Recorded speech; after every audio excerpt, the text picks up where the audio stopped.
Rev'nRav here.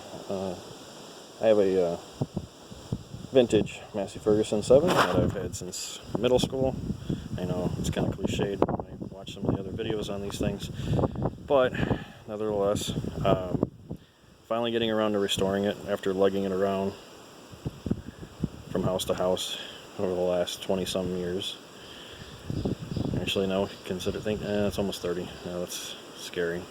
Anyway, I'm doing a Predator motor upgrade because when I was a kid I ended up blowing up the original motor, Death Star style, where you could literally lift the head off the block when you're not supposed to.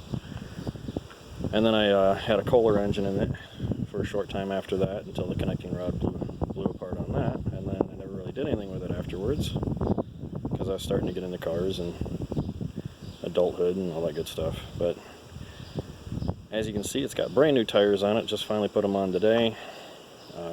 Like I said, the motor's sitting there. It's not bolted in yet. I gotta go with bolts. I did end up modifying the frame. I'll try to get in a little bit here so you can see better.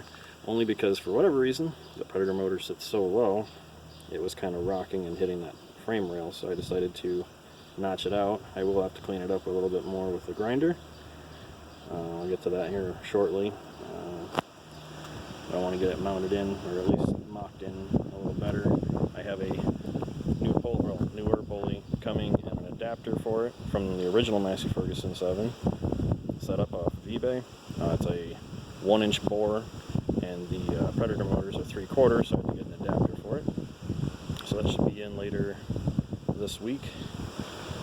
And then I'm also in the process of stripping the hood. That's the reason why it's completely off right now. All hood, grill, and grill insert. Get all that done and over with pretty soon. It's going to be factory colors when it's, well, factory red, but instead of being the silver that everybody seems to be, well, not everybody, there's only been a couple of them that I've seen, but it seems kind of silver that people are using. I'm going to be using it's called Storm Gray Metallic from GM. I think it'll look a little bit nicer. I'm also going to end up doing the wheels at some point, but I was impatient and got tired of pushing around on flat tires, so decided to do the tires instead. So yeah, this is just a hey, I'm back kind of video. I did change the name because nobody knew how to pronounce the old name really, and nobody cares. So it's kind of a old and dead thing anyway. So, and the car that brought that name on anyway is long gone.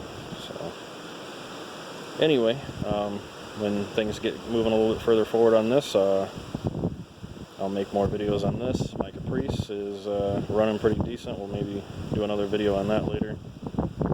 But for now, take care.